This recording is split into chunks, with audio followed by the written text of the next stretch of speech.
Hey, what is up guys? My name's Nate and today I am bringing you a video where I'm going to try my best to simply explain to you guys how to do consistently well in Black Ops 3 free-for-all. So before I get into anything, I just want to explain the gameplay you're going to be watching real quick. So this is a 30-0 HVK nuke in free-for-all. I do join the game a little late. I think the guy above me only had like 3 kills when I joined, but I did join a little bit late and I end up winning and going 30-0. But anyway, so for this video, I've pretty much broken into 4 parts or 4 steps that I believe are very simple and easy to understand. So the first step I believe in doing consistently well in free-for-all is keeping your back always to the wall or to the edge of the map. In free-for-all, if you're not careful, you're going to get spawned behind and shot in the back constantly. And so to easily prevent that, you just want to keep your back always to the wall or to the edge of the map where you know somebody, it's impossible for them to spawn behind you. Which you will see in this gameplay, I pretty much do the entire time unless I get a hater and of course I know there's nobody behind me. Now for step 2, it is to patrol a certain area on the map. This gameplay is a perfect example of me doing exactly that, just patrolling a certain area on the map.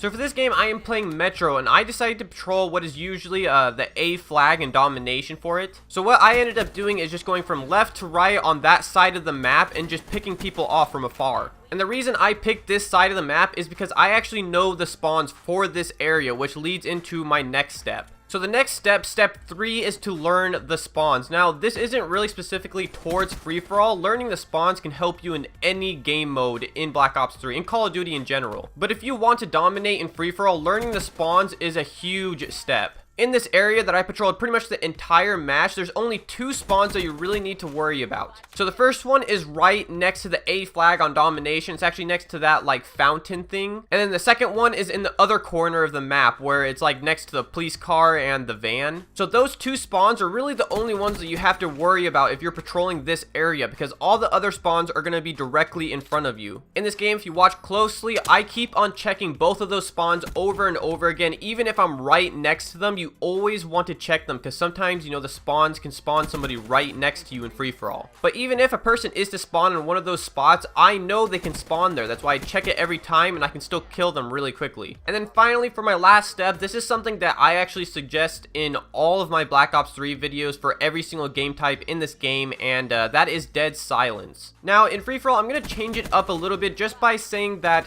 awareness is kind of optional. Now, I would say that you should run awareness with dead silence, but in free-for-all, it's really not a necessity. You don't need to. But having dead silence plus awareness puts you at such a huge advantage over people who aren't using it. Using dead silence and awareness, it's like it's giving you a wall hack that only works off of sound. I myself have a Sennheiser headset, but you really don't need a good headset to sound whore people in this game with dead silence and awareness. You could probably just use earbuds and still sound whore people and get the jump on them. The number 1 reason I get accused of cheating in this game is because I'm always wearing dead silence and awareness and people think I'm wall hacking. Because if they come anywhere close to me and they're not wearing dead silence, I know exactly where they are. And even if they're not close to me, I know the spawns and I know where they're going to spawn, so I can just pre-aim where I think they may spawn again and just take them out. Now, for this gameplay, I am using kinetic armor, which is my specialist ability, and I didn't put my specialist as one of the steps because I don't think there's a certain specialist that's like the best for free-for-all. I personally am starting to really like kinetic armor because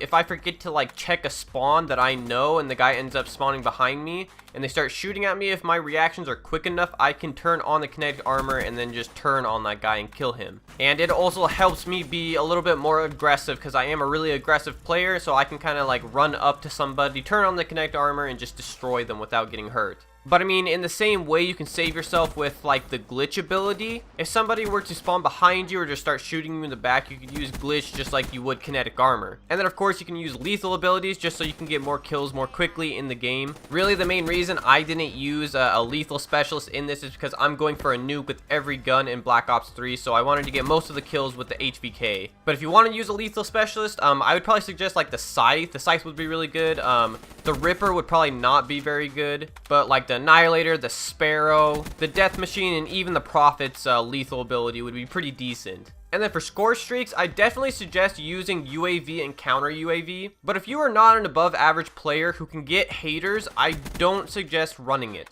If you are not good enough at the game to get haters, then just don't put it on there. It's going to waste space for another score streak. If you're going for a nuclear, don't use any lethal score streaks, because if they take any of your kills, then you can't get the nuke. But if you're not going for nukes, which a lot of people don't, then yeah, I totally suggest using some kind of lethal score streaks in free-for-all. I would suggest using something that goes off of AI, so pretty much like the Talon would be like my #1 pick, or like the Cerberus would also be another really good pick, but nothing too high like the GI unit. But yeah, guys, those are pretty much all my simple tips for doing consistently well in free-for-all. If you are an above average player and you're getting absolutely stomped by the team balancing in Black Ops 3, totally suggest going and playing some free-for-all. It's way, way better. The last 3 games that I played of free-for-all, 2 of them were 30-0 flawless nuclears, and then 1 of them I went 30-1 and still got a 30 KD. It's way, way easier to stay consistent in free-for-all if you're an above average player than it is in TDM or domination or anything just team related. But anyways, guys, if this video did help you, if you could drop down a like, that would be awesome. I know a lot of you guys really want to see some like kind of tips and tricks videos, and